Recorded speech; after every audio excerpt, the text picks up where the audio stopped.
बिस्मिल्लाहिर्रहमानिर्रहीम। अस्सलाम वालेकुम। आज का पार्ट शुरू करने से पहले मेरी आप सबसे रिक्वेस्ट है, प्लीज़ मेरे चैनल को सब्सक्राइब करें और मेरी वीडियोस को लाइक और कमेंट करना मत भूलिए, शुक्रिया। चलें शुरू करते हैं। तो, तो क्या शाका ने अब तक मेरी औलाद को ज़िंदा रखा है? और अगर रखा है तो किस हाल में? कहीं वो कनपटी की उभरती रगों के साथ उससे आगे सोचते हुए कमिश्नर अकबर के गले में गिरती उभर कर मालूम हुई थी। इससे आगे वो सोचना नहीं चाहते थे, लेकिन सोचों के बेलगाम घोड़ों पर किसका बस चलता है जो उनका चलता। नहीं, मैंने आज तक कुछ गलत नहीं किया है। मेरा खून गलत नहीं हो सकता। तमाम तर मनफी ख्यालात को झटकते हुए वो चिल्ला उठे थे। चंद सानिये लगे तो उन्हें अपनी कैफियत पर काबू पाने में, और एक बार फिर अकबर अली की खून आशाम नजरें मौत का पैगाम लेकर आए उस बॉक्स पर जा रुकी थीं। अगर भेजने वाला वही था, मकसद वही था, तो जाहिर सी बात थी पैगाम की नोयत भी किसी किस्म की पैगाम की नोयत में भी किसी किस्म की कोई तरमीम नहीं की गई होगी। तस्दीक के लिए अकबर अली ने लरसते हाथों, कांपते दिल के साथ अंदर हाथ डाला तो उंगलियों के पूरों से कोई सख्त चीज़ टकराई थी। दूसरी पल जहन में झमाका हुआ था। आंखों में शनासाई के रंग उभरे थे। लब भींचकर मुट्ठी की सख्त गिरफ्त में दबोचे उस चीज़ को बाहर निकाला। मुट्ठी में मुकीद शय को देख अब आंखों की सुर्खी में बस खून झलकाने की कमी रह गई थी। वो चमचमाती सागवान की लकड़ी से तराशा हुआ खूबसूरत मुजस्मा था, जिसका चेहरा नहीं बनाया गया था। बाकी जिस्म की हैबत ऐसी थी कि अंदाज़ा लगाना मुश्किल काम था कि आया ये मुजस्मा गुड्डे का है या गुड़िया का। 28 साल पहले की तरह आज भी कमिश्नर अकबर गुस्से और बेबसी के इंतहा को छूते हुए पीछे कुर्सी पर ढह गए थे। नज़र हाथ में पकड़े अधूरी पहेली पर थी और जहन दूर माजी की थका देने वाले सफ़र पर रवाना हो गया था। माजी। उफ, अल्लाह जी, रात के 12 बजने को आए हैं लेकिन अभी तक ये घर नहीं आए। अल्लाह जाने थाने जाते हैं जंगल लकड़ी काटने, जो इनका काम ही ख़त्म नहीं होता। माथे पर फिक्र परेशानी के बल सजाए वो मुसलसल घड़ी देखती बड़े से हॉल नुमा खाली जगह पर इधर से उधर चक्कर लगा रही थी, लेकिन एसपी साहब थे कि आने का नाम नहीं ले रहे थे। बेटा जी, मैं आपको बता रही हूँ, आपके पापा को ना आपकी मम्मा की कदर है। मैं ही पागल हूँ जो उनके इंतजार में अपना नींद चैन सब हराम के यहाँ मार्च कर रही हूँ। साहब बहादुर ने तो सारे शहर की खाक छान कर आना है। इस अवस्था में चाहे मेरे बैल शल हो जाए, उन्हें रत्ती भर भी फर्क नहीं पड़ने वाला। मैं ही एक अहमक हूँ जो उनकी फिक्र में घुल रही हूँ। तहसीन बेगम दुखते पैरों की दुहाइयों पर कुछ और तपी थी जब अकब से आए दो मजबूत मर्दाना हाथों ने बड़ी नरमी से उन्हें अपने हिसार में लिया था। किस बेवकूफ़ ने कह दिया कि मिस्टर एसपी को उनकी कदर नहीं है? हाँ, अकबर अली ने नरमी से उनका रुख अपनी तरफ करते हुए आबरू चढ़ाए। नज़र बाहों में नाराज़गी की तस्वीर बनी। तख्लीक के खूबसूरत मराहिल से गुजर रही महबूब बीवी पर टिकाए, जिसका चेहरा फूला हुआ था। बात ना करें आप, बहुत ज़्यादा गुस्सा हूँ मैं इस वक्त। कहीं कल के अखबार में यह खबर ना नशर हो जाए कि शहर के नामवर बहादुर एसपी की हुई उनके मिसिस के हाथों दुर्गत। तहसीन बेगम ने मुंह फुलाकर अपने थे मुकाबले को धमकाया था। प्यारी जोजा का खफा खफा दिल नशीन मुखड़ा देख अकबर अली ने बेसाख्ता उमड़ आने वाले कहके का गला घोंटा था। कोई फिक्र की बात नहीं भाई, एसपी भी इंसान होने के साथ मजलूम है। अब बीवी के मजालिम से कौन ना वाकिफ होगा इस दुनिया में। अकबर अली ने मस्कीन शक्ल बनाते हुए अपनी कैप उतारकर तहसीन बेगम के सर पर सजाई, फिर आंखों से परफेक्ट का इशारा किया था। मजलूम और आप? रहने दें एसपी साहब, कहीं मैं गश खा कर ना गिर जाऊं। मजलूम आप जैसे होने लगे तो जालिम कैसे होंगे? नहीं परवाह है आपको मेरी, वक्त देखें ज़रा क्या हो रहा है। तहसीन बेगम ने भड़क कर कहते हुए हॉल में लटक रहे घड़ियाल की तरफ इशारा किया जो 12:30 का ऐलान कर रही थी। अकबर अली ने उनके कमर से एक हाथ निकालकर कानों को छूकर बेआवाज़ सॉरी कहा था, जिस पर वो हंकारा भरते उनका हिसार तोड़कर रुख फेर रही थी। क्या सबसे दूर यहाँ आप मुझे इन तन्हाइयों से मुतारिफ करवाने लाए हैं? सुबह वक्त से पहले घर से निकल जाते हैं और वापसी का कोई वक्त ही मुकर्रर नहीं। पूरा दिन नौकरों के रहमो करम पर मैं बुलाए बुलाए घूमती हूँ और दिन ढलते ही इतने बड़े एसपी मेंशन की साए साए करती खामोशी। तहसीन बेगम थके अंदाज में शिकवा कर रही थीं और अकबर अली बेबसी से पेशानी मसल रहे थे। अकबर, मुझसे नहीं होगा मजीद यहाँ रहना। आपको फुर्सत ही नहीं। आप फजूल में मुझे यहाँ ले आए हैं। मैं अली विला में ही ठीक थी। शामी के साथ मेरा अच्छा वक्त गुजरता था। 3 साल आए थे शाम को याद करके बच्चों की शौकीन तहसीन बेगम की आंखें लबालब कहानियों से भर गई थीं। अकबर अली ने कशादा पेशानी मसलते हुए लब भींचे थे। अपनी महबूब बीवी की तन्हाइयों का अंदाज़ा उन्हें अच्छे से था, लेकिन शहर की हवाओं में गर्दिश कर रही दहशत भी वो नज़रअंदाज नहीं कर सकते थे, और ना ही अपनी महबूब बीवी के बगैर यहाँ अपनों से इतनी दूर इनका गुजारा मुमकिन था। ड्यूटी के 2 माह ही बहुत मुश्किल से गुजारे थे और तीसरे महीने ही मिन्नत समाजत करके ज़बरदस्ती अबू की इजाज़त लेकर और तहसीन बेगम को यहाँ ले आए थे। लेकिन शहर के दिन ब दिन बदतर होते हालात उन्हें अपनी ज़ाती ज़िंदगी पर ध्यान देने की ज़रा मोहलत नहीं दे रहे थे, जिस वजह से अकबर अली सख्त परेशान थे। तहसीन बेगम को इस वक्त वक्त और तवज्जो की सख्त ज़रूरत थी। उनके मुकाबिल खड़ी तख्लीक के खूबसूरत मराहिल से गुजर रही औरत अपनी जान की बाजी लगाकर उनके खून को अपने वजूद में परवान चढ़ा रही थी। डॉक्टर के खुले लफ्ज़ों में वार्निंग देने के बावजूद तहसीन बेगम इस बच्चे को अपनी जान के रिस्क पर इस दुनिया में लाना चाहती थी, तो अकबर अली का भी फ़र्ज़ था कि उनका भरपूर साथ दें। लेकिन वो लाख चाहने के बावजूद ऐसा करने से कासिर थे। शहर की बदतरीन सूरत हाल, ऐसे में उनका फ़र्ज़ उन्हें एक सानिये के लिए अपनी तरफ से गफलत बरतने की इजाज़त नहीं दे रहा था और ना ही वो अपने फ़र्ज़ की अदायगी में कोई कोताही बरतना चाहते थे। लेकिन इस सब में उलझ कर वो तहसीन बेगम के मामले में चूक रहे थे। वर्दी का कर्ज अदा करने के जुनून में फ़र्ज़ की जंजीर ने इस कदर सख्ती से उन्हें जकड़ लिया था कि वो बाप बनने की खुशी भी सही से महसूस करने से कासिर रह गए थे। मकसद था तो बस एक, शहर को शाका की दहशत से आज़ाद कराना, आम लोगों की ज़िंदगी सहल बनाना और उस आए दिन मासूमों के लिए गरम किए कत्लो गारत के बाजार का खात्मा करना, जिसके लिए वो पिछले 6 महीने से एड़ी चोटी का जोर लगा रहे थे और यकीन था कि जल्द कामयाबी उनके कदम चूमेगी। सॉरी, आपकी नाराज़गी बजा है, लेकिन आप जानती हैं ना, इस मजलूम से एसपी का आपके बगैर गुजारा नहीं। अकबर अली ने नरमी से उनका रुख अपनी तरफ किया था और आरिस पर रवा आंसुओं के दरिया को देख उन्हें अपनी कोताहियों का शिद्दत से एहसास हुआ था। Tahseen, please don't do this. Akbar Ali ने बेबसी से उनके आंसू साफ किए थे। मैं खुद चाहता हूँ कि मैं आपको और इस नए आने वाले मेहमान को वक्त दूँ, लेकिन मैं अपने फ़र्ज़ के आगे मजबूर हूँ यार। उस शाका नामी दरिंदे की दहशत दिन ब दिन बढ़ती जा रही है। आम आवाम का जीना दूभर हो गया है। शहर के हालात बहुत ख़राब हैं यार, जिसे अतदाल पर लाना मेरा काम है। आप समझ रही हैं ना? एक बार, बस एक बार वो शाका मेरे हाथ लग जाए, उसके बाद मेरे हर सेकंड पर सिर्फ आपका और इस आने वाले मेहमान का हक होगा। अकबर अली ने पेशेमानी से कहते हुए आसूदगी से मुस्कुराकर उनके पेट पर हाथ रखा था, जहां उन दोनों की मोहब्बत की खूबसूरत हकीकत सांस ले रही थी। छोड़ दें अकबर, वो दरिंदा बहुत ख़तरनाक है। आए दिन न्यूज़ में उसकी दरिंदगी देखती रहती हूँ मैं। उसकी बेइज्जती की कोई हद नहीं। मैं आप पर खरोच तक बर्दाश्त नहीं कर सकती। प्लीज़ चलें यहाँ से, मैं अबू से बात करूँगी, वो आपका ट्रांसफ़र करा देंगे। तहसीन बेगम ने हज़ारों बार की एक बात फिर मिन्नत भरे लहजे में दोहराकर उनका हाथ थामना चाहा, जिस पर अकबर अली ने शाकी नज़रों से उन्हें देखते हुए 2 कदम पीछे लिया था। ये आप कह रही हैं तहसीन? अकबर अली ने बेयकीनी से अपनी बेगम को देखा, जिसके आरिस पर आंसू मुतवातिर बह रहे थे। क्या आपको मेरी काबिलियत पर शक है? आपको यकीन नहीं कि मैं उस दरिंदे का खात्मा करके शहर को, यहाँ की फ़िज़ाओं को उसकी दहशत से पाक कर सकता हूँ? शाका और उस जैसे कि जुल्म से आम आवाम को निजात करवा सकता हूँ? अकबर अली चुपते लहजे में धुकले सरापा सवाल बने थे, जिस पर तहसीन बेगम ने नफ़ी में सर हिलाया था। यकीन है अकबर, बहुत यकीन है, आपकी काबिलियत पर भी, आपकी बहादुरी पर भी। लेकिन वो बहुत बुरा है। आज ही तो उसने सरेआम चौक पर किसी आदमी का बेरहमी से कत्ल किया है। फिर आपने उसे गिरफ्तार क्यों नहीं किया? तहसीन बेगम ने दोनों हाथों से आंसू साफ करते हुए सवाल किया, जिस पर अकबर अली ने लब भींजे थे। उसी की इन्वेस्टिगेशन कर रहा था। लोगों में उसकी इस कदर दहशत है कि कोई आंखों देखे कि गवाही देने को रवादार नहीं। अकबर अली ने बेबसी से पीछे दीवार पर जोर का मुक्का जड़ा था।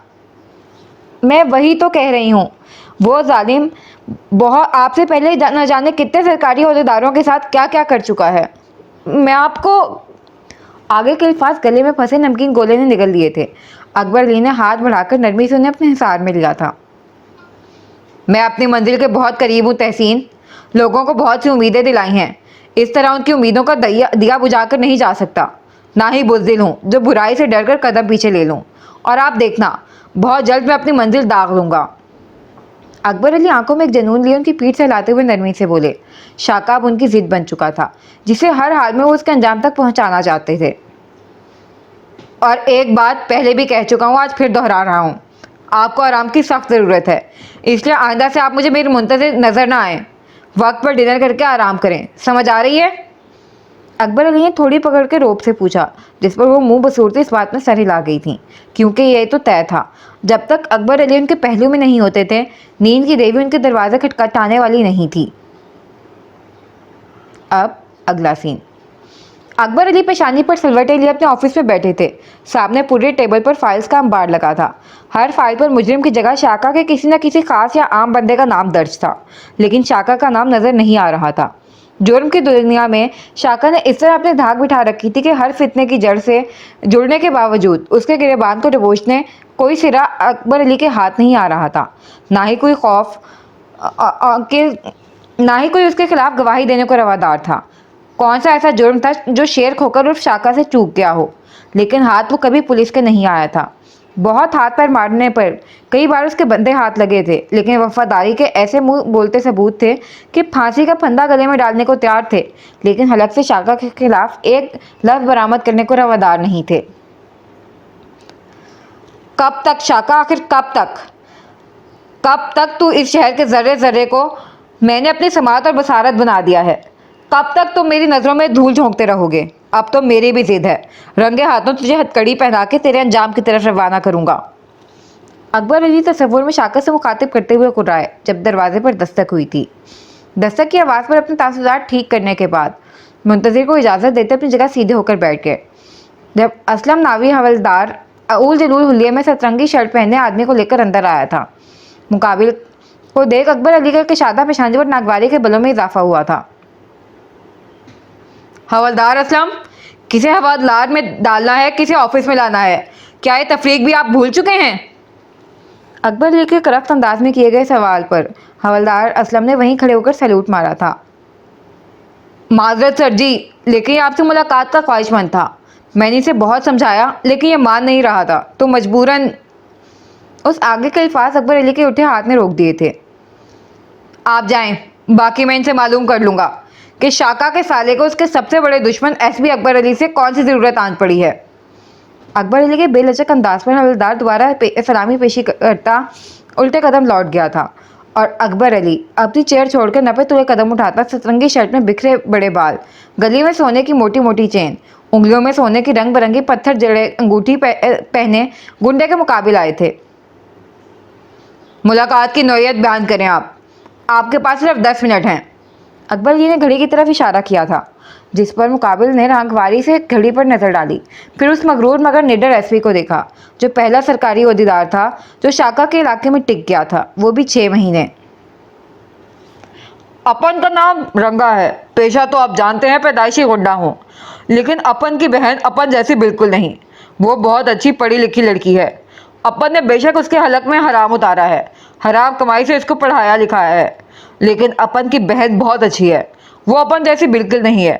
और जब से अपन के गैर कानूनी धंधों का मालूम हुआ था, वो तो अपन के पैसे तक नहीं लेती थी, खुद बच्चों को पढ़ाकर अपना खर्चा उठाती थी।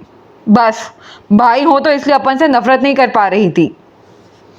रंगा ने हाथ में पहने चेन को घुमाते हुए बात का आगाज किया।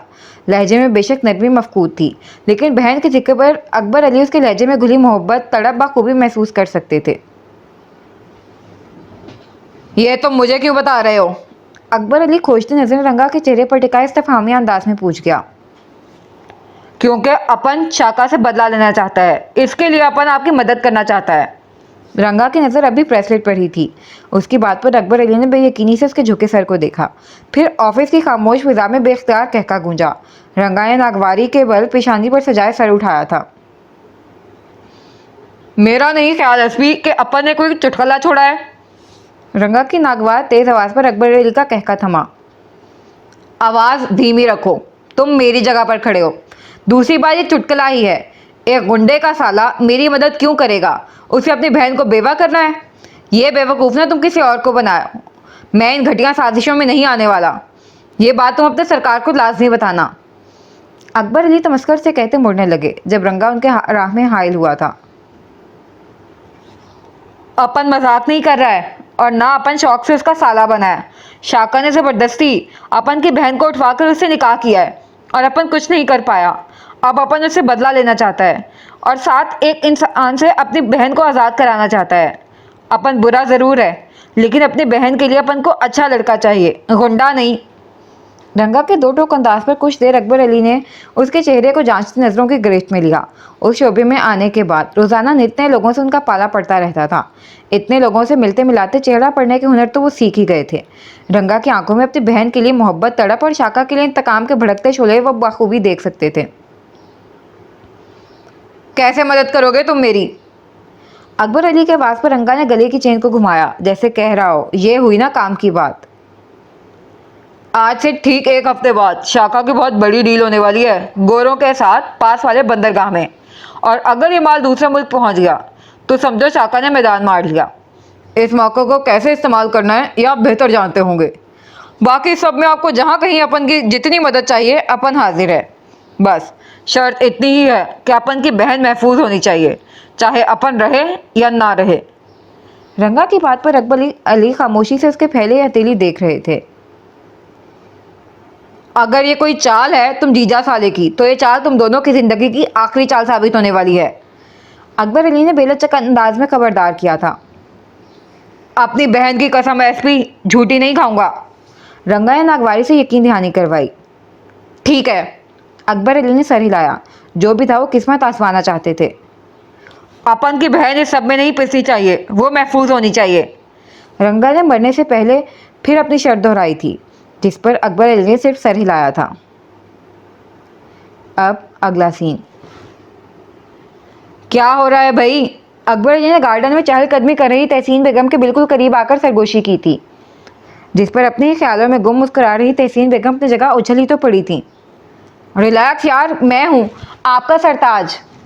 अकबर अली ने उन्हें कंधों से थामकर पुरसकून करना चाहा, जो सीने पर हाथ रखे गहरे गहरे सांस भर रही थी। क्या है अकबर, डरा दिया ना? और आज एसपी साहब की सवारी इतनी जल्दी कैसे आ गई?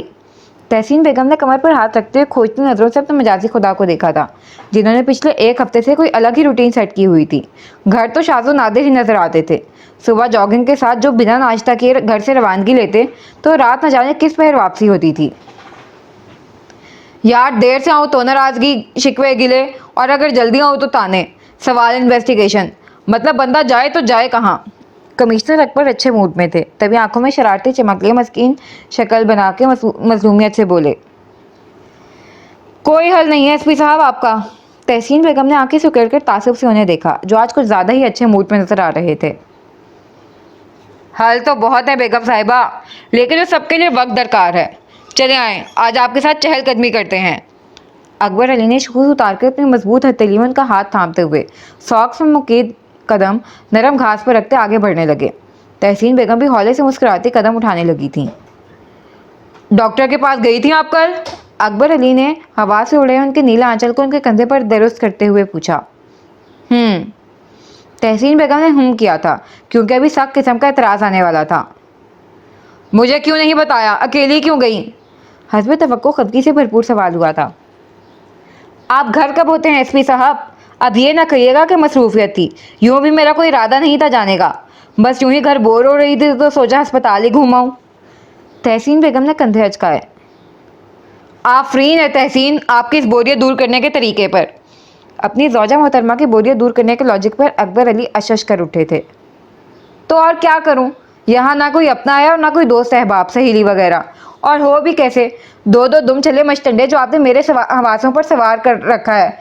मजाल है जो मैं घर से कदम बाहर रखूं और वो दोनों चंगेज़ खान के औलाद चंद पल के लिए मुझे अपने काबी नज़रों से ओझल होने दें। आपके वफादार मेरी पल पल की खबर आप तक रिसाल करते रहते हैं। तहसीन बेगम तो सिक्योरिटी गार्ड से सख्त नाला रहती थी, फौरन फूले मुंह के साथ शिकवों का पटारा खोल बैठी, जिस पर कमिश्नर अकबर मुबहिम सा मुस्कुराए थे। खुल के मुस्कुराने की गुस्ताखी वो इस वक्त सरजद नहीं कर सकते थे। आपकी हिफाजत मेरे लिए हर चीज़ से बढ़कर है, और फिर आपको दोस्त की ज़रूरत क्या है? बेगम, बंदा नाचीज़ हाजिर है अपनी हसीन दुलरुबा के लिए हर किरदार अदा करने के लिए। अकबर अली सर को ज़रा सा खम देते हुए आज जाना अंदाज में बोले। नाचीज़ को इतने सारे किरदार अदा करने के लिए जिस चीज़ की ज़रूरत है, उस चीज़ की आपके पास सख्त किल्लत है एसपी साहब। गालबन उस चीज़ को वक्त कहते हैं। तहसीन बेगम ने जताते हुए अंदाज में उनकी चौड़ी कलाई पर बंधी घड़ी की तरफ इशारा किया, जिस पर कमिश्नर अकबर ने तासुब से सर हिलाया था। चंद दिन और बेगम, उसके बाद मेरे पास आपके लिए वक्त ही वक्त होगा। अकबर अली ने खुशी से मुतला किया था, लेकिन तहसीन बेगम ने सिर्फ नाक चढ़ाई थी। आपके कुछ दिन का नहीं पता, लेकिन मेरे कुछ महीने बाद का फैसला अटल है। मैंने सोच लिया है, डिलीवरी के लिए जब जाऊंगी फिर बेबी और बेबी की मम्मा की मुस्तकिल रिहाइश का इरादा वहीं अली विला में रहने का है। रहे बेबी के बाबा अपने चोर पुलिस डाकू शाकू में मसरूफ, हमें नहीं परवाह। तहसीन बेगम गर्दन अकड़ाकर अटल लहजे में बोली। अकबर अली ने आंखें सुकेड़कर मुकाबिल का शाहाना अंदाज मुलाहिजा किया था। शिकायत ही नहीं रहेगी मेरे बेबी और उनकी मम्मा को बेबी के बाबा से, तो फिर गुंजाइश ही नहीं वहाँ कयाम की। अकबर अली वापस उनका हाथ थामकर नरम घास पर भारी कदम रखने लगे थे। दुआ करो तहसीन, कल मैं कामयाब लौटूं। बस एक बार मेरा मकसद पूरा हो जाए, फिर हर तरफ सुकून ही सुकून होगा। अकबर अली के गंभीर लहजे पर तहसीन बेगम ने सदके दिल से आमीन कहा था। अब अगला सीन। शाका के शाही रिहाइशगाह पर रंगो बू का सैलाब आया हुआ था। हंसी ठिठोली रक्स मौसीकी से महफिल ज़ाफ़रान थी।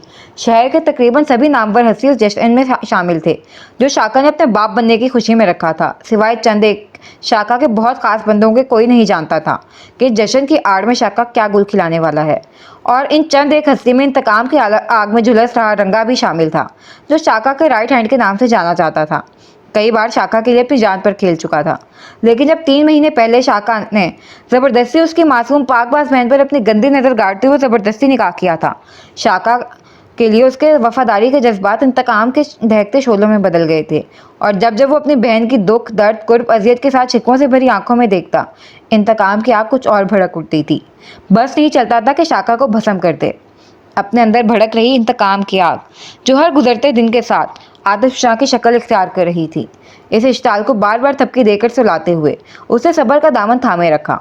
उसे सिर्फ शाका से बदला थोड़ी लेना था, बल्कि अपने मासूम बेज़र सी बहन को रिहाई दिलानी थी, उस घटन ज़दा माहौल से आज़ाद कराना था जिसके लिए उसने मुश्किल इंतज़ार किया था, सही वक्त का जो आज आखिर आ ही गया था।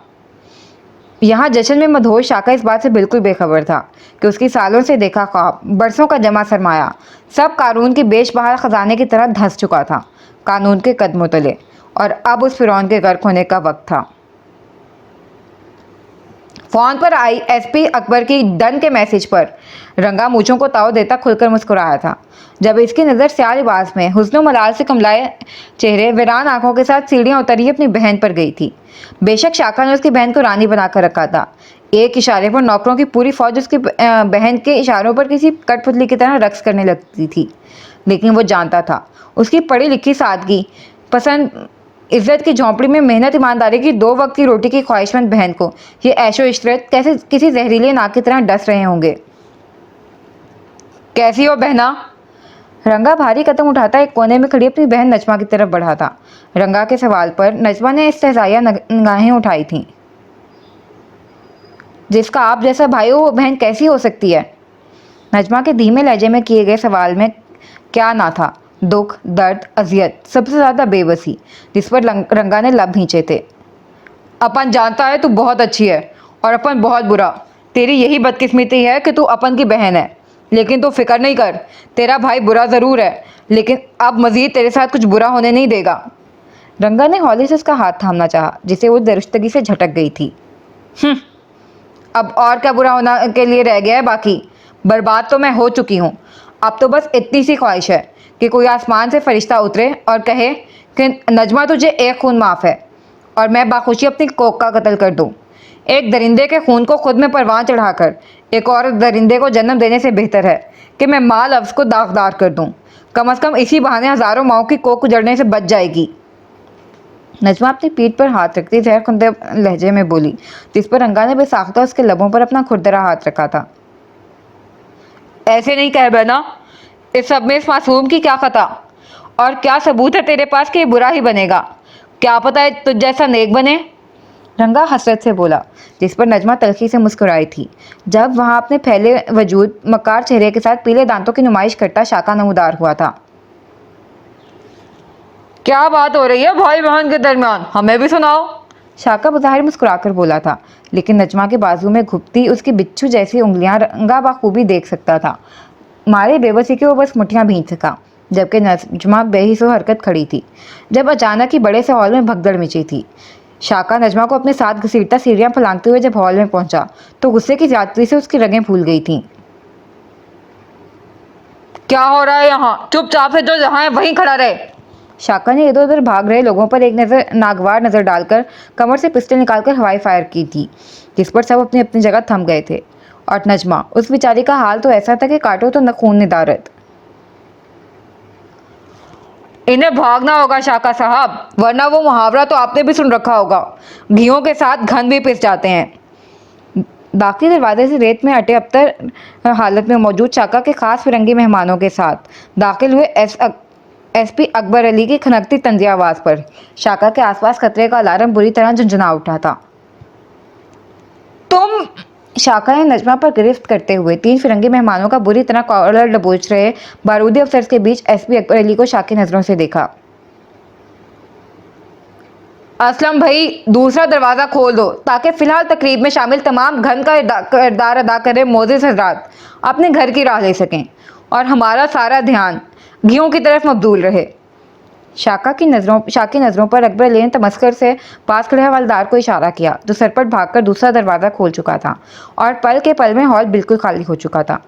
अब बस सीढ़ियों के बीचों बीच पथराई नज़रों से सूरत हाल समझने की कोशिश कर रही शाका था और उसके आदमियों को दबोचे सिविल ड्रेस में मेहमानों के भेस में आए ऑफिसर्स के अलावा बैरूनी दरवाजे में पूरी बारात के साथ इस्तादा गर्दन में बल डाले खड़े अकबर अली थे।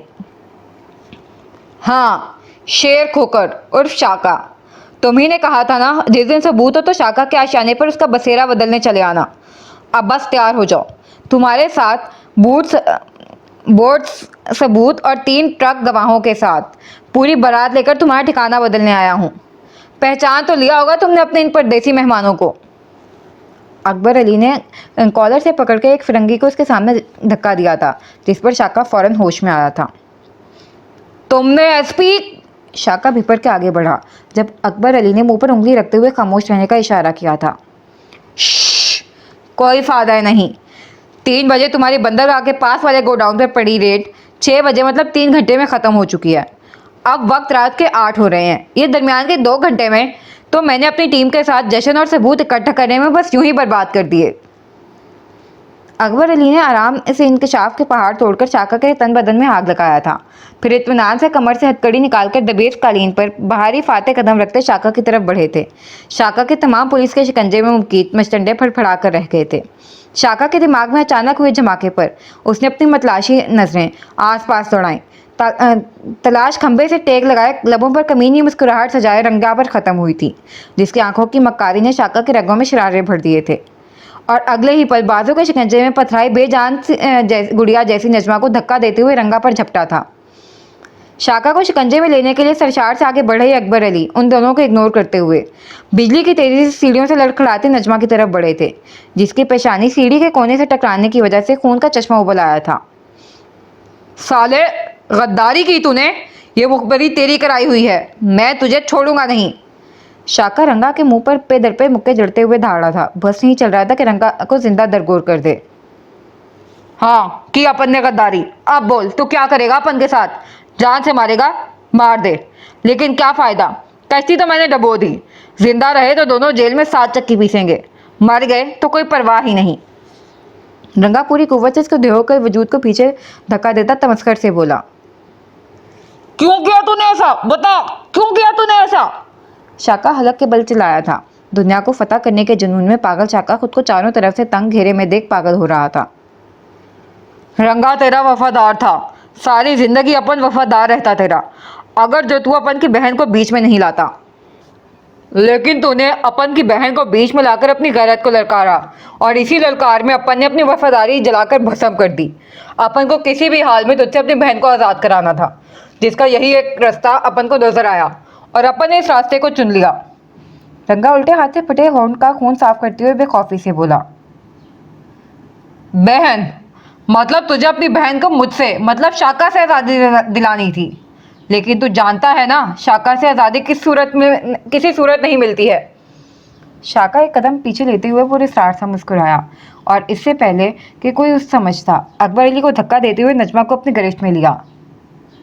देख शाका, नजमा के कनपट्टी पर रखी गन को देख रंगा और अकबर अली दोनों उसकी तरफ लिपके थे, लेकिन शाका के खतरनाक तेवर ने उनके कदम मुंजमद कर दिए। अरे नहीं, ये गलती नहीं करना, एसपी को तू जानता नहीं, किसी की जान लेना मेरे लिए दाएं हाथ का खेल है। मकारी से कहता नजमा के बेजान वजूद को अपने बाजू में जकड़े बैरूनी दरवाजे की तरफ बढ़ा था। सारी फसाद की जड़ ये लड़की है, इसी की वजह से मेरे टुकड़ों पर पल रहे वफादार कुत्ते ने मुझे ही पलटकर काट लिया। शाका एक कहर बरसाती नजर पलटकर लहू रंग आंखों में शोला लिए उसकी हस्ती को तहस नहस करने के लिए तैयार रंगा को देखा। साथ बेआवाज रो रही नजमा को घसीटते हुए दबीस कालीन को कदमों तले रोनते हुए बैरूनी दरवाजा बूर कर गया। शाका, तुम ठीक नहीं कर रहे हो, तुम यहाँ से भाग नहीं पाओगे। शहर के चप्पे चप्पे पर पुलिस की सख्त सिक्योरिटी है, कहीं ना कहीं दबोचे जाओगे। इसलिए बेहतरी इसी में है कि इस लड़की को आज़ाद करो और ख़ुद को हमारे हवाले कर दो। अकबर अली अकब से धाड़े थे, हाथ गन पूरी फौज के साथ होने के बावजूद वो शाका की ज़बरदस्ती ढाल बनी बेगुनाह लड़की की हिफाजत के लिए बेबस हुए थे। हा, ठीक तो अब तुम्हारे साथ नहीं होगा एसपी। आज की रात, आज के बाद ये तकरीब का मकसद याद रखना, क्योंकि इसी मकसद को मुद्दा बनाकर शाका तुम्हारी ज़िंदगी में मातम लाएगा। पछताओगे तुम अपनी आज की जुर्रत पर, अफसोस होगा तुम्हें अपनी वर्दी से वफादारी पर, कोसोगे तुम उस घड़ी को जब तुमने शाका से टकराने का सोचा। शाका नाम है मेरा, मेरे डसे को पानी तक की मोहलत नहीं देता मैं। शाका पलट के फनकारते हुए दरमियानी दरवाजे को लात मारकर आगे बढ़ा था। अकबर अली और बाकी सिपाहियों के साथ रंगा भी आवाज भागता था उसके पीछे ही निकला। शाका की बेहिसी और दरिंदगी के बारे में भला किसी इससे बेहतर कोई नहीं जान सकता था। एसपी, तुमने कहा था अपन की बहन की हिफाजत होगी, ये हिफाजत हो रही है अपन की बहन की।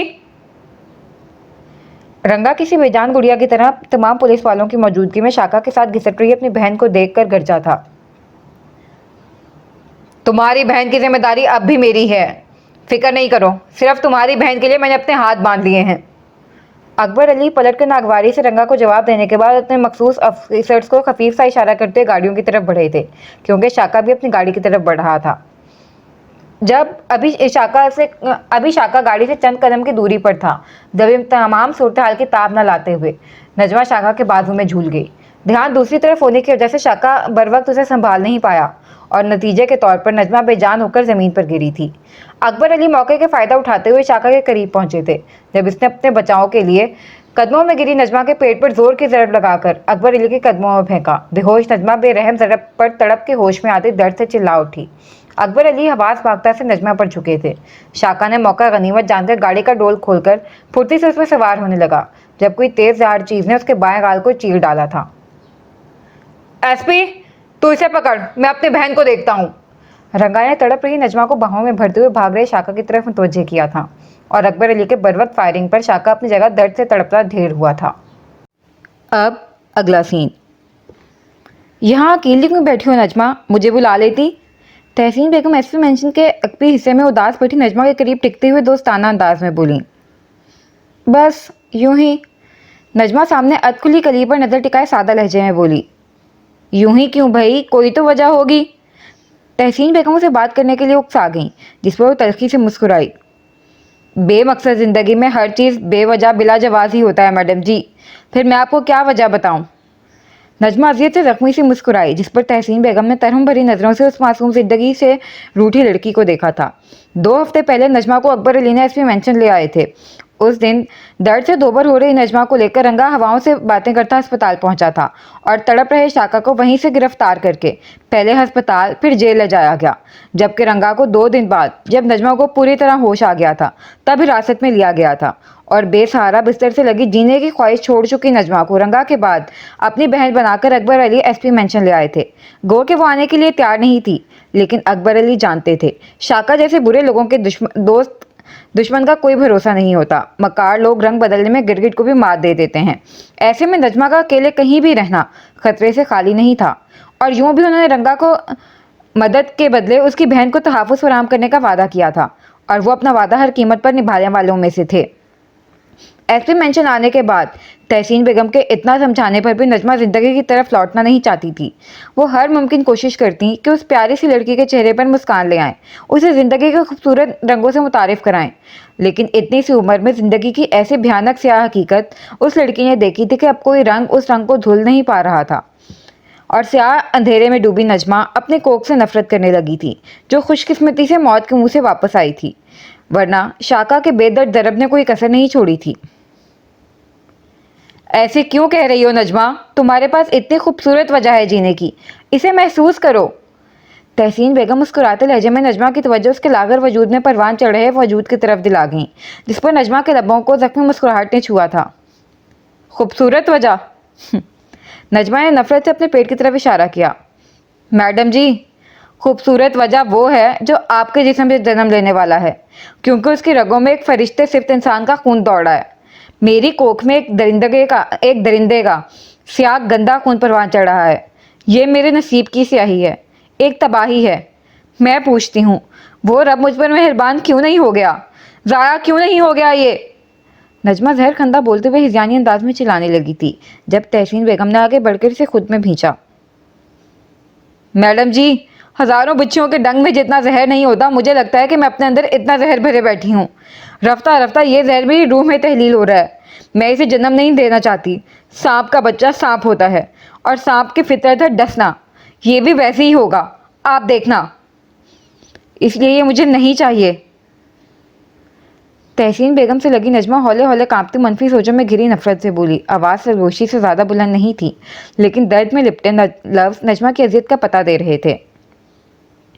ऐसे नहीं कहते नजमा। माँ बनना इस दुनिया की सबसे बड़ी खुशकिस्मती है, और क्या गारंटी है कि शाका का खून शाका जैसा होगा? शाका तो जेल में है, जहाँ पूरी उम्मीद है कि उसे उम्र कैद होगी।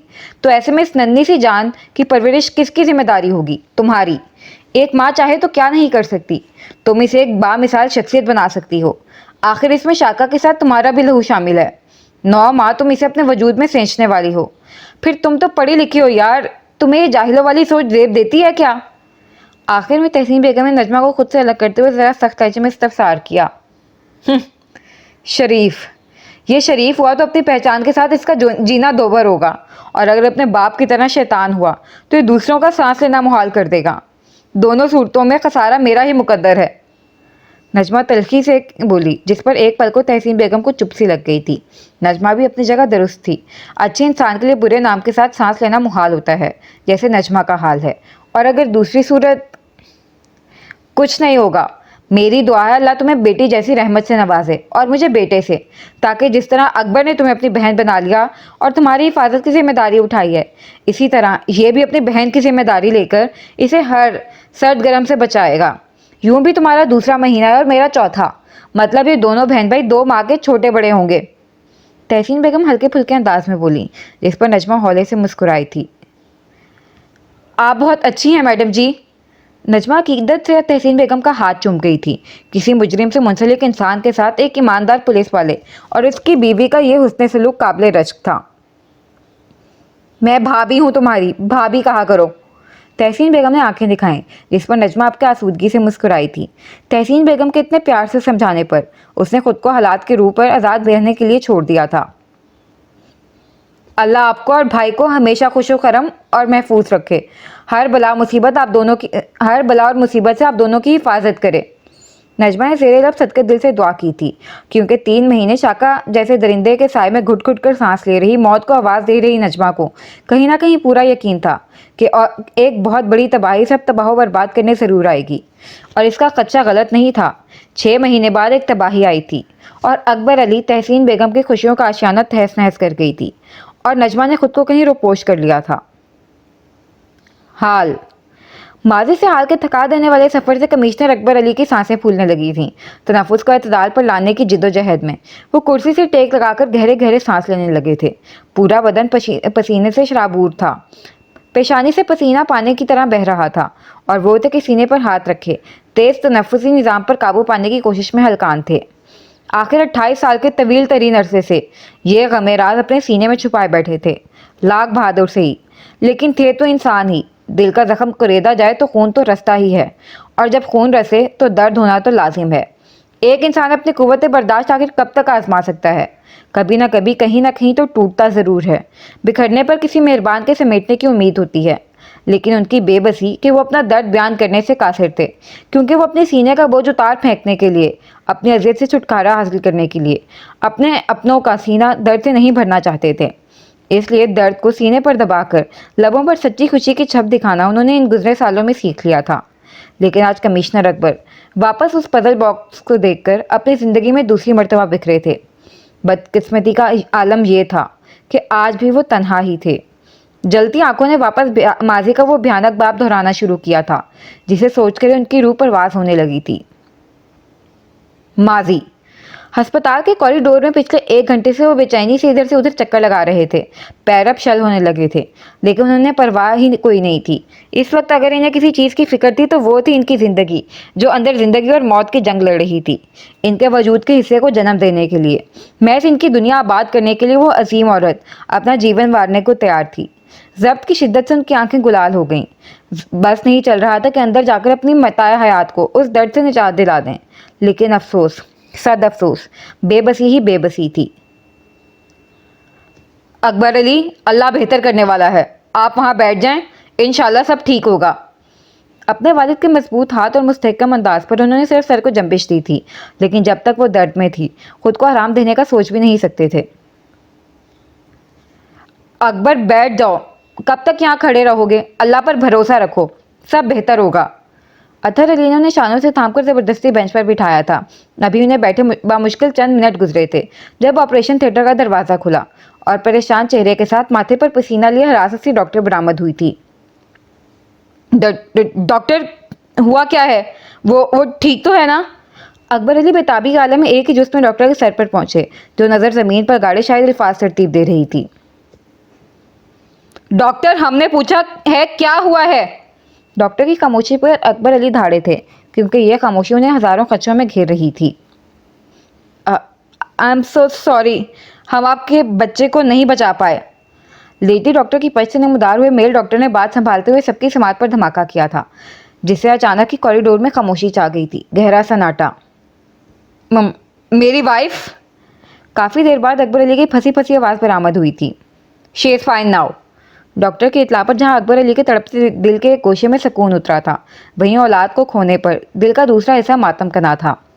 मजबूत असाब के मालिक अकबर अली के गालों से एक आंसू लुढ़क कर उनके स्याह शूज पर गिरा था। अतहर अली और अहमद साहब ने उनका दर्द समझते हुए उनके कंधे पर अपना हाथ रखा था। जितना बड़ा नुकसान उनका था, उसकी मुनासबत से तसल्ली देने के अल्फाज वहाँ किसी के पास नहीं थे। डॉक्टर एक्सक्यूज़ करता लेडी डॉक्टर को घसीट कर वहाँ से ले गया था। अब्बू, वो टूट जाएगी। उसने सिर्फ ख्वाब नहीं देखे थे, ख्वाबों की दुनिया बसाई थी, फिर बड़े चाव से उस दुनिया को हकीकत का रंग दिया था। एक एक चीज़ उसने अपने हाथों से सजाई और बनाई है। डॉक्टर की जाती अकबर अली लड़खड़ाते कदमों से पीछे बेंच पर गिरे थे। गहरी खाई से आती अकबर अली की दर्द से लबरेज आवाज़ पर वहाँ मौजूद हर किसी का सीना चाक हुआ था।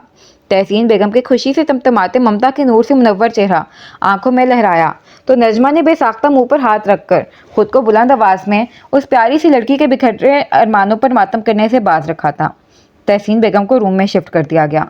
पूरा अली विला बाशमूल नजमा कमरे में मौजूद थी, लेकिन हिम्मत किसी में नहीं थी जो नज़रें उठाकर बेड पर कमलाए चेहरे पर ममता का नूर लिए बेसुध पड़े वजूद पर नज़र डाल सकें। वहाँ मौजूद सभी एक दूसरे से नज़र चुरा रहे थे। एक दिन गुजर गया था। होश में आकर वो अपने इंतज़ार को उम्र भर के मलाल में तब्दील हुआ देख वापस होशों से बेगाना हो गई थी। एक हिसाब से ठीक ही था जो वो होश में नहीं थी, वरना किसमें इतनी हिम्मत थी जो उस औरत को संभालने की जुर्रत करता, जिसने हर फर्द के साथ अपनी खुशी, अपने अरमान, अपनी ख्वाहिश के पुल बांधे थे। ये नजमा आपके लिए जान भी दे सकती है भाभी। काश मैं आपका यह नुकसान भर सकती, लेकिन मेरी वजूद में एक ऐसा वजूद सांस ले रहा है कि अपने भरे वजूद पर हाथ फेरते हुए नजमा ने लब भींचे थे। कमरे की खामोश फिजा में बुलंद हुए अकबर अली की फ़ोन की आवाज़ पर तमाम नफूस उनकी तरफ मुतवज्जे हुए थे। सुर्ख आंखों से यस का बटन दबाते हुए उन्होंने फ़ोन कान से लगाया था और दूसरी तरफ से मतली इतला पर उनके सुर्ख चेहरे में सख्ती दर आई थी। पेशानी पर बल पड़े थे। सुर्ख डोरों से मुज़य्यन आंखें लहू झलकाने लगी थीं। क्या हुआ अकबर, सब ठीक है? अकबर अली को फ़ोन कान से हटाकर मुठ्ठियाँ भींचते देख अंसार अली ने परेशानी से सवाल किया, जिस पर वो मुड़कर एक नज़र तहसीन बेगम का हाथ हमें नजमा पर डालकर कमरे से निकल गए थे। अतहर अली और अंसार अली के साथ अहमद साहब ने भी उनकी तकलीद की थी। मुझे अभी निकलना होगा, शाका जेल से फ़रार हो गया है। आप लोग तहसीन का ख्याल रखें और नजमा को फ़ौरन पूरी सिक्योरिटी में अली विला भेज दें, क्योंकि शाका नहीं जानता कि नजमा जिंदा है। बाकी तफसील में वापस आकर बताऊँगा। अकबर अली भींचे लहजे में मुख्तसर इतलाओं ने फराहम करते लंबे लंबे डग उठाते वहाँ से निकल गए थे। फ़र्ज को आज एक बार फिर उन्होंने अपनी ज़ात से ऊपर रखा था। शाका की तलाश में पूरी फोर्स के साथ खाक छानते हुए वो अपनी ज़ात को बिल्कुल खामोश कर बैठे थे। लेकिन शाका जितना चालाक शातिर था वो हाथ नहीं आया था। लेकिन 10 दिन की अनथक मेहनत से शाका की तलाश में दिन रात एक करे अकबर अली के पास एक खाकी रैपर में लिपटा मुरब्बा नुमा बॉक्स आया था, जिसे देख अव्वल तो वो हैरान हुए, फिर तजस्सुस के हाथों बॉक्स खोला जिससे एक सफ़ेद खत बरामद हुआ था। कैसा लगा एसपी का कैसा लगा एसपी शाका का जवाब? शौक तो लगा होगा, लगना भी चाहिए भाई। शाका नाम है मेरा, शौक ना दूं तो इस नाम का क्या फ़ायदा? जानते हो जेल के पहले 4 माह में इस संदूक को दिन रात का फ़र्क मिटाए बनाना सीखता रहा और बचे 2 माह हज़ारों बार कोशिश दोहराते हुए आखिरकार ये बेहतरीन तोहफा तुम्हारे लिए तैयार किया। यकीनन बहुत पसंद आया होगा तुम्हें। टक्कर के हो तुम मेरे यार, इसलिए तुम्हें अपने लेवल का कुछ देना चाहता था। हर मामले में हम बराबर हैं, गुस्सा, जुनून, जज्बा, गर्ज, हर चीज़ में। फिर तू मुझसे पहले बाप कैसे बन सकता था भाई? बस यही सोचकर मैंने तेरे लाल या लाली जो भी थी डॉक्टर के जिगर को फिगर आउट करके तेरी ज़िंदगी से बाप बनने के खुशनुमा एहसास को आउट कर दिया। बेचारी डॉक्टर अपने बच्चे को जिंदा देखने की ख्वाहिश में तुम्हें मुर्दा बच्चा थमा गई, और तुम्हारा बच्चा, अरे शौक के बाद तुम्हें जोश का दौड़ा ना पड़ जाए, इसलिए बता रहा हूँ, कोशिश भी मत करना। कच्ची गोली शाका ने कभी नहीं खेली, फ़कत तुम्हारा जिगरी यार शेर खोकर शाका। मुकम्मल पैगाम पढ़ने तक अकबर अली का चेहरा धुआं धुआं हो गया था। जो वो सोच भी नहीं सकते थे वो हो चुका था। शाका पुलिस की हिरासत में रहते हुए उनकी दुनिया तबाह कर चुका था। शाका की दहशत ने उनके दुनिया में दहशत फैला दी थी। अकबर अली ने ज़मीन आसमान एक कर दिया था, लेकिन शाका की तरह बच्चे की भी कोई खैर खबर नहीं मिली थी। लाख हाथ पैर मारने के बावजूद वो अपने वजूद के हिस्से को ढूंढ नहीं पाए थे। दुनिया को इंसाफ दिलाने वाले, दुनिया को तहफ़्फ़ुज़ फराहम करने वाले अकबर अली अपनी औलाद की हिफाजत नहीं कर सके थे। फिर किस मुंह से उस माँ पर हकीकत आश्कार करते जो अपने बच्चे को कफन में लिपटा देख दुनिया माफिया से बेगाना हो गई थी। चंद ही दिनों बाद खबर मिली कि शाका मुल्क छोड़ चुका है। ये खबर अकबर अली पर बिजली की तरह गिरी थी और सारी उम्मीद के दिए पल में बुझ गए थे। फिर इस भयानक राज को उन्होंने अपनों की खुशी के लिए अपने सीने में किसी गहरे राज की तरह दफना दिया। दर्द से उठती टेस की शिद्दत को बर्दाश्त करते हुए अक्सर अकबर अली के आंखों के गोशे भीग जाते थे, लेकिन बेबसी की इंतहा ये थी कि हजारों अपनों में कोई गमगुसार नहीं था। हाल अपने ऑफिस में बैठे छोटे से अलमारी के लॉकर से 28 साल पहले वाला हूबहू बॉक्स निकालकर देखते हुए इंतकाम के बरसों सुलग रहे शोले उनकी आंखों में शाका को भस्म करने के लिए दहक उठे थे। दफातन फोन रिंग हुआ और स्क्रीन पर चमक रहे नंबर को देख आंखें आग उगलने लगीं। क्या है ना यार, आज फिर ये मुल्क छोड़कर जा रहा हूँ। सोता जाते जाते पिछली कहानी का अख्ताम करता जाऊँ।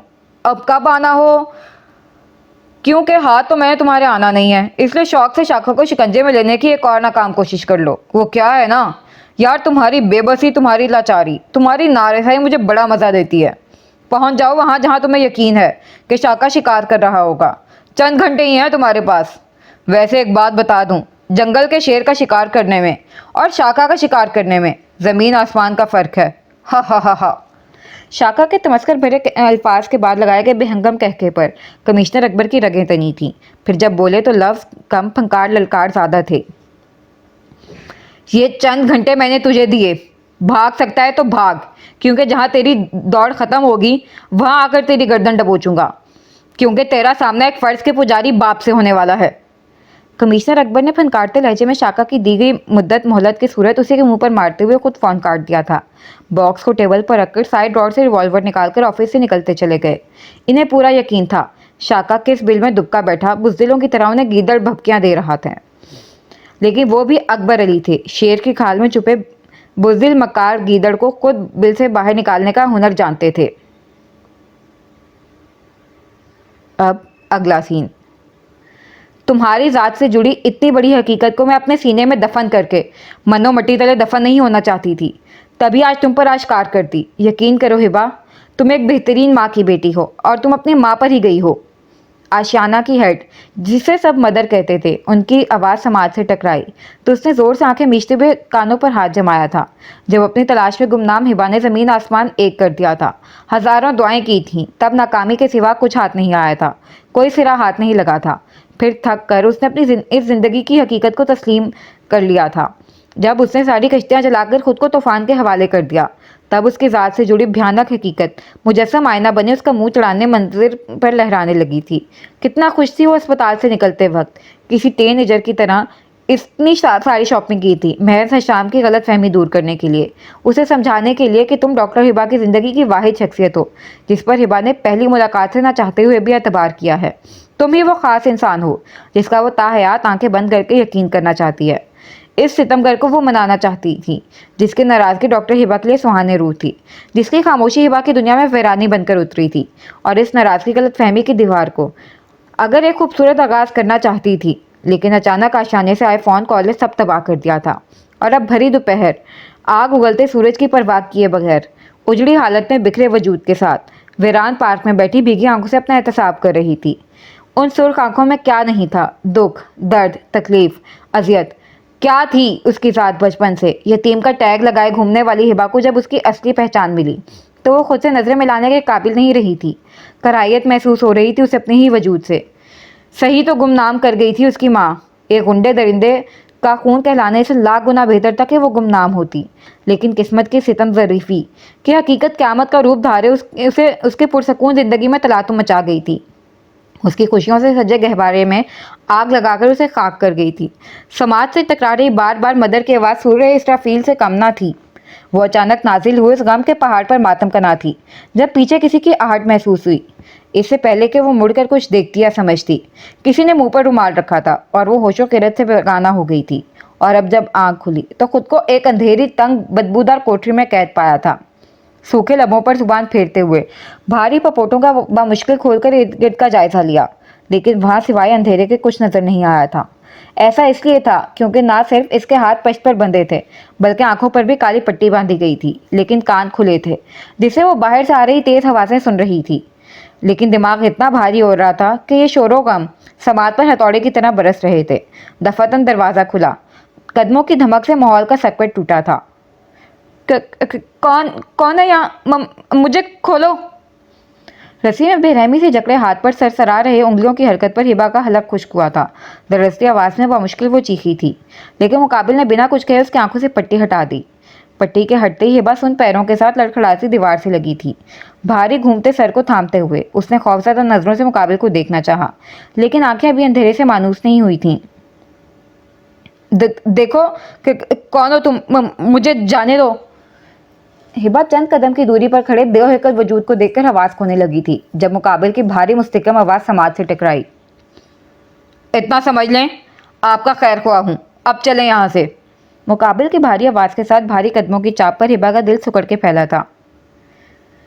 यकीन करें, मैं आपका खैर ख्वाह ही हूँ। आपको यहाँ चौधरी के बंदों ने कैद किया था क्योंकि आप नीलम बीबी और उनके शौहर के कत्ल केस की गवाह हैं और मैं नीलम बीबी के गाँव का बंदा हूँ। अब चलें, आपके कमिश्नर चाचू के साथ भी बहुत बड़ी गड़बड़ हो गई है। उसे अपनी जगह जमा देख अनवर ने मुख्तसर लफ्जों में उसकी ढाढ़स बंधाई और हिबा अल्लाह का नाम लेकर उसकी हमराही में वहां से निकल गई थी।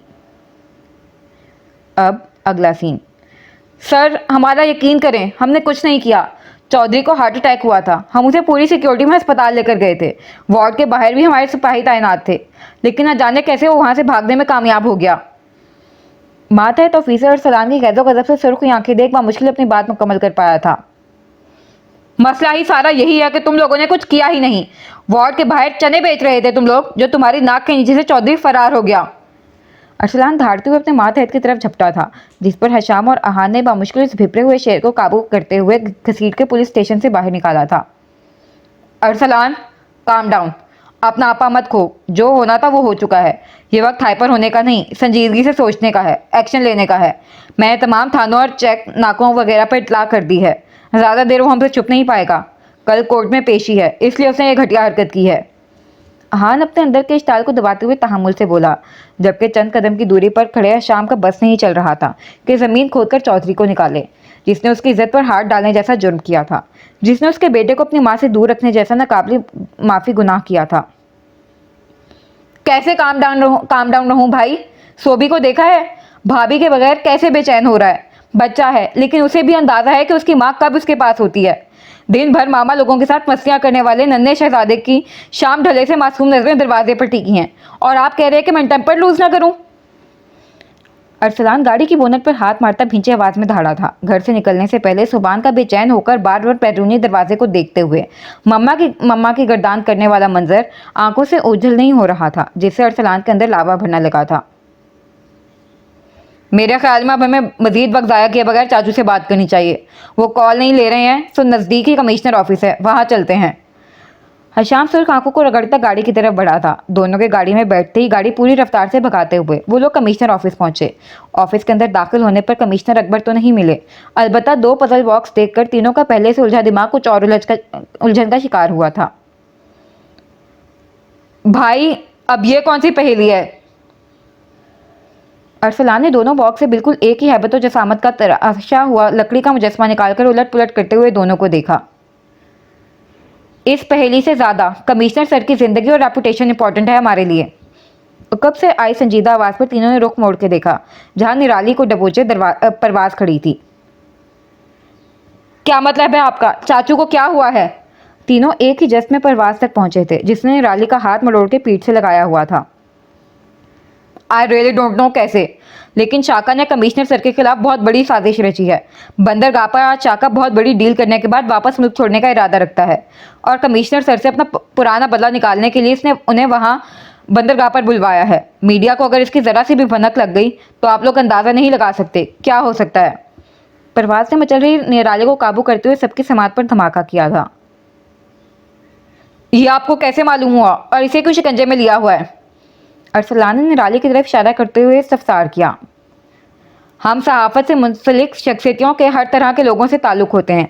आप लोगों को शाका के लख्ते जिगर की इतला देने के बावजूद मैंने पर्सनली भी इस पर नज़र रखी हुई थी, और आज जब हम सब भाभी को तलाश करने में मगन थे तब मुझे इतला मिली कि ये मोहतरमा उजलत में एयरपोर्ट के लिए रवाना हुई हैं और फ़ौरन इसे गिरफ्त में लिया, तो बाकी इसके मक्कार बाप का राज खुद ब खुद खुलता चला गया। परवाज ने तफसीलन सबकी उलझन दूर की थी। लेकिन चाचू, शाका, मुझे अभी कुछ समझ नहीं आ रहा। भाभी गायब है और हमें यकीन है कि भाभी को चौधरी ने अगवा किया है कल के पेशे से फरार होने के लिए। अरसलान की उलझन बरकरार थी। निराली जी, आप अपने निराले अंदाज में जुबान खोलेंगी या मैं? परवाज के बेलचक अंदाज में आंखों में छुपी धमकी देख निराली ने थूक निकला था। मैं ज़्यादा नहीं जानती। बाबा क्या करने वाले हैं? 5 साल पहले उन्होंने मुझे आहान की जुनी में आहान को अप्रोच करने ही भेजा था। उनकी कमिश्नर अकबर से कोई पुरानी दुश्मनी है। बाबा बताते हैं कि कमिश्नर अकबर अली की वजह से उन्होंने बहुत बड़ा नुकसान उठाया है, इसलिए वो इन्हें बर्बाद करना चाहते हैं। और आज कमिश्नर अकबर अली को बंदरगाह पर बुलाया भी अपने बदले के लिए है। बाबा कोई बहुत बड़ी डील करने के बाद आज मुल्क से फरार हो जाएंगे और इसका सारा इल्ज़ाम कमिश्नर अकबर अली पर आएगा।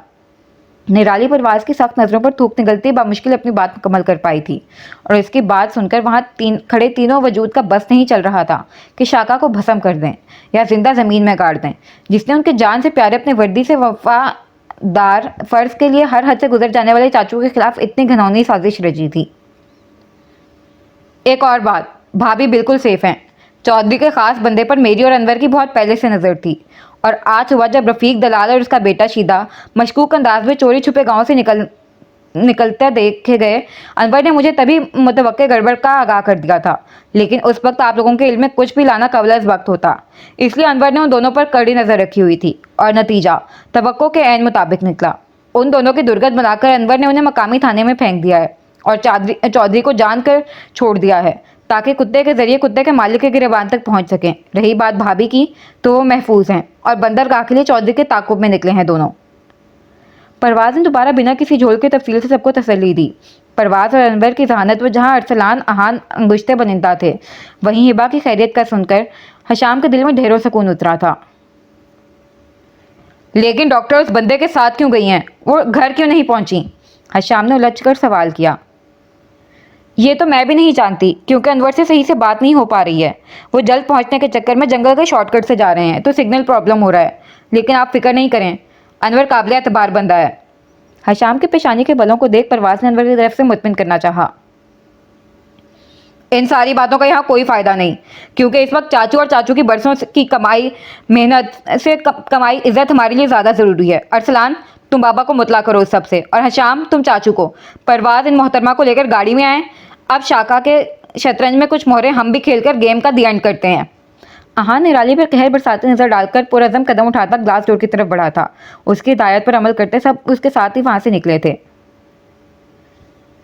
ड्राइविंग मैं करती हूँ, कई बार अपने काम से बंदरगाह का दौरा किया है। बहुत से शॉर्टकट का मुझे इल्म है, क्योंकि मेन रोड से गए तो बहुत देर हो जाएगी। हमारे पास सिर्फ 2 घंटे हैं, जबकि मेन रोड का रास्ता कम से कम 2.5 घंटे का है। अरसलान को ड्राइविंग सीट की तरफ बढ़ता देख परवाज़ ने पेशकश के साथ वजूहात पर भी रोशनी डाली, जिस पर वो बिना बहस में पीछे बैठ गया था और मुंह बसूरते निराली को पैसेंजर सीट पर बिठा गया। अब अगला सीन। सरकार, मेरी अब समझ नहीं आ रहा कि आपने खुद क्यों शेर के मुंह में हाथ डाला है। मतलब अगर आपको अनवर को मारना ही है तो ये काम आप वहाँ ज़्यादा आसानी से कर सकते थे, बल्कि असल आसानी से तो आप आज से 28 साल पहले कर सकते थे, बजाय उस एसपी के खून को मुझे परवरिश के लिए देने के। चौधरी ने उलझ कर तकरीबन 10वीं मरतबा गाल के निशान पर उंगली फेरते हुए सिगार पर सिगार फूंक रहे शाका को देखा, जिसकी आंखों में एक अजीब ही शैतानी चमक थी। शाका खिलाड़ी है, तुम्हारी तरह अनाड़ी नहीं। मैं अच्छे से जानता हूँ कि अपने शतरंज में कौन सा दाव कहाँ खेलना है, किस चाल से दुश्मन का चैन सुकून गारत हो सकता है। शाका तनफ्फुर से चौधरी को जवाब देते हुए खिड़की के पास चला आया था। समंदर के बहुत करीबो वकूफ फार्म हाउस की खिड़की से वो समंदर के पानी की जीदार लहरों को देखते हुए पूरे स्टार सा मुस्कुराया।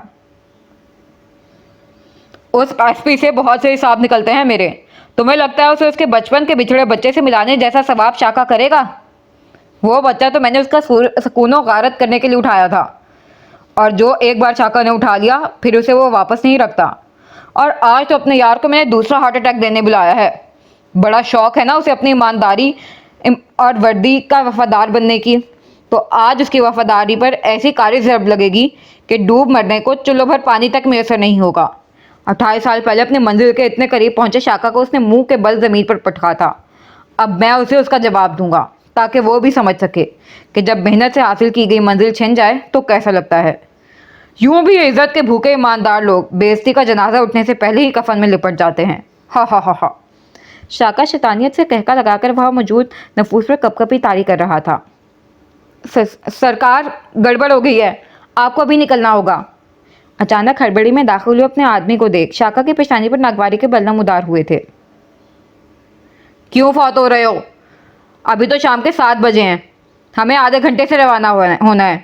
शाका नागवार लहजे में फनकारा, जिस पर मुकाबले ने पसीना साफ किया था। वही तो कह रहा हूँ सरकार, गड़बड़ हो गई है। जिस खुफिया बोर्ड से आपको दूसरे बंदरगाह तक पहुँचना था, उसके साथ साथ बहुत सी बोर्ड को पुलिस ने जब्त कर लिया है। और आपने जिस कमिश्नर का हमें इंतज़ार करने के लिए कहा था, उसका भी कोई अता पता नहीं। मुझे तो लग रहा है ये सब उसी की कारस्तानी है। हम शिकारी की जगह खुद शिकार बन गए हैं। अब तो सूरत हाल ये है कि हमारा करोड़ों का माल भी खतरे में है। चारों तरफ से हम घिर चुके हैं। हम लोग नकल के रास्ते पर सब किस्म का पहरा है। शहर में तो नाकाबंदी कर रखी है। कपकपाते हरासा लहजे में दी गई मुकाबिल की इतला पर शाका के भी छक्के छूटे थे। सोचने में मजीद वक्त का ज़िया किए बगैर फ़ौरन से अपनी काली शॉल कंधे पर डालता वो फार्म हाउस से निकला था, अपने आदमियों को वहीं रहने की हिदायत देता।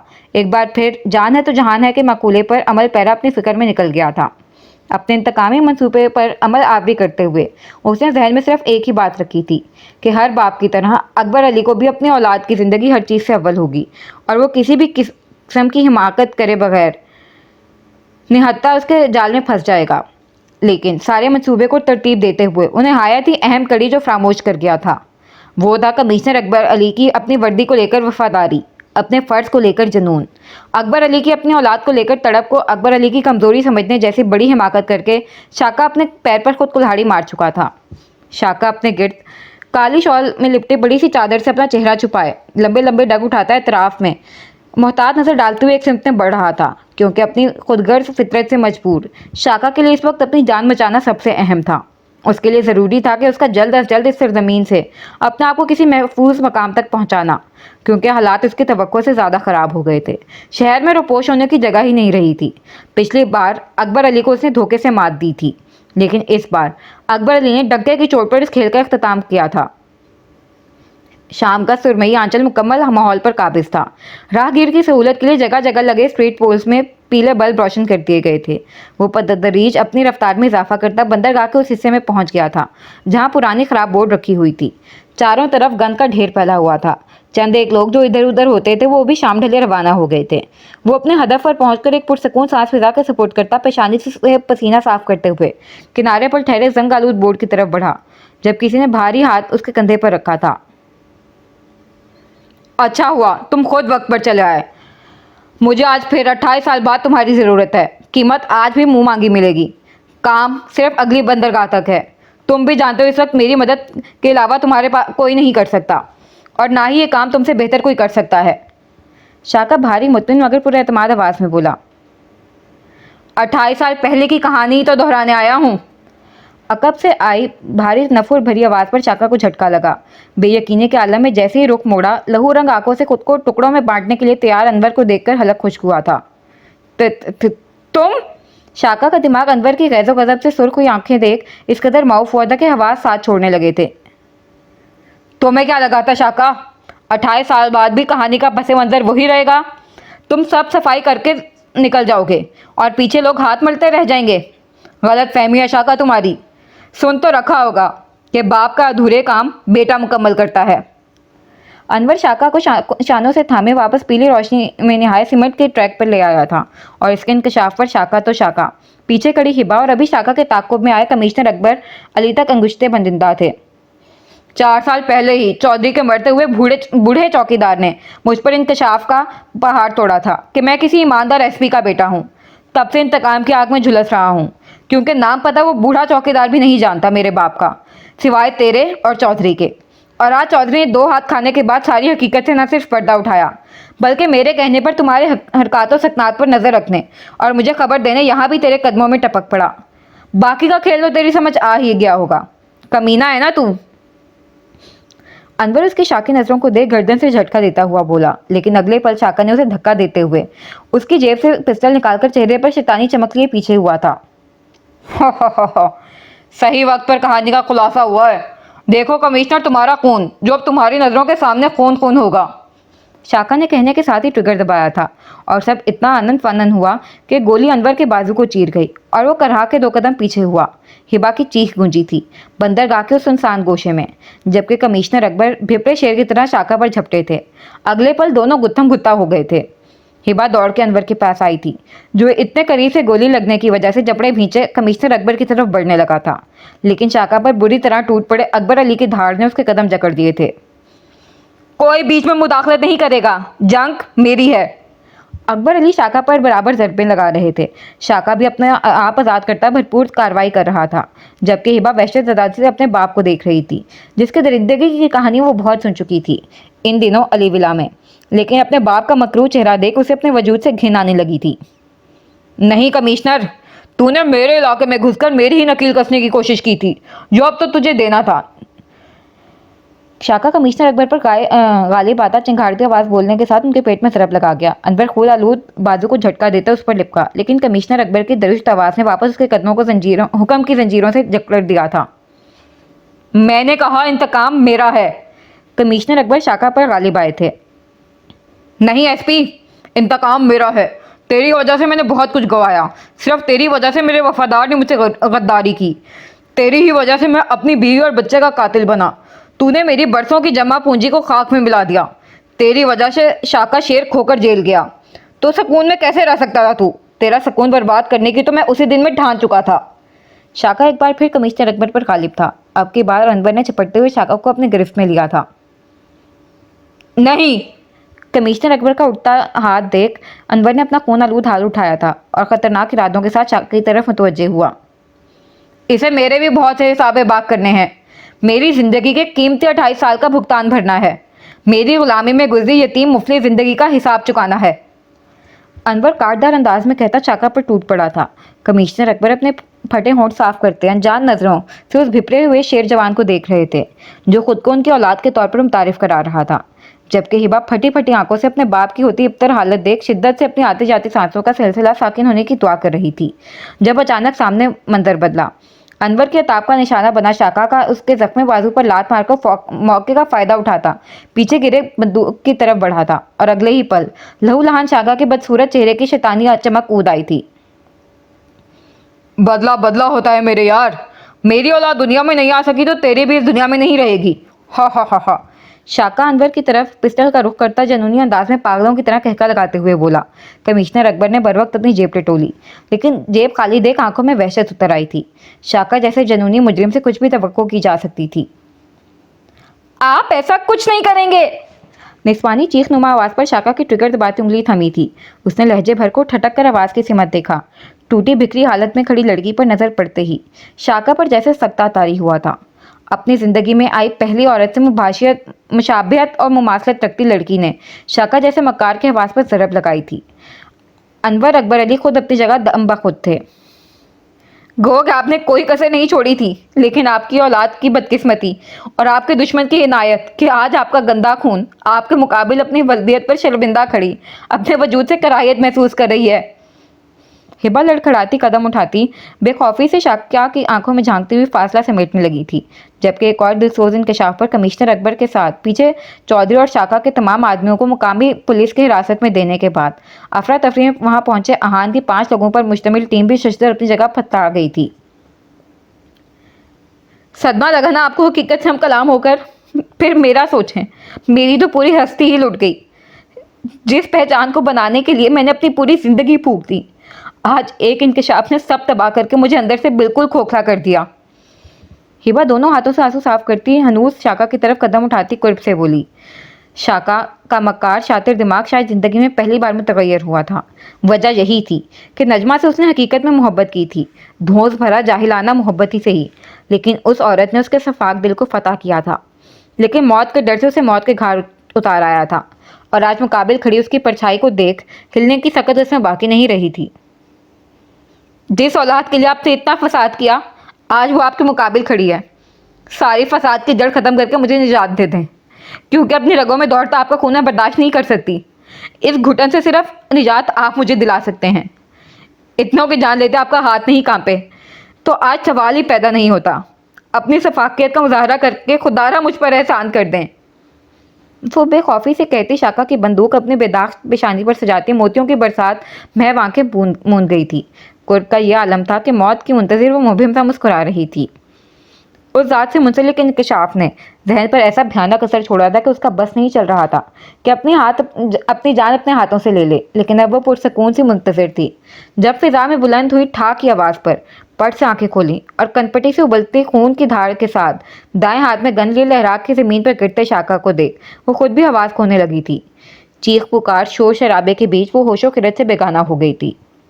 बर्क रफ्तारी से लहरा के जमीन बोस हो रही बा को थामते हुए हशाम ने स्पार्ट नजरों से जमीन पर खून में लथपथ उस फिरौन का देखा था जिसने अपना अंजाम खुद लिखा था। उसे अपनी जिंदगी से मोहब्बत थी। उसने अपने हाथों ही अपने महबूब चीज को खत्म कर दिया था।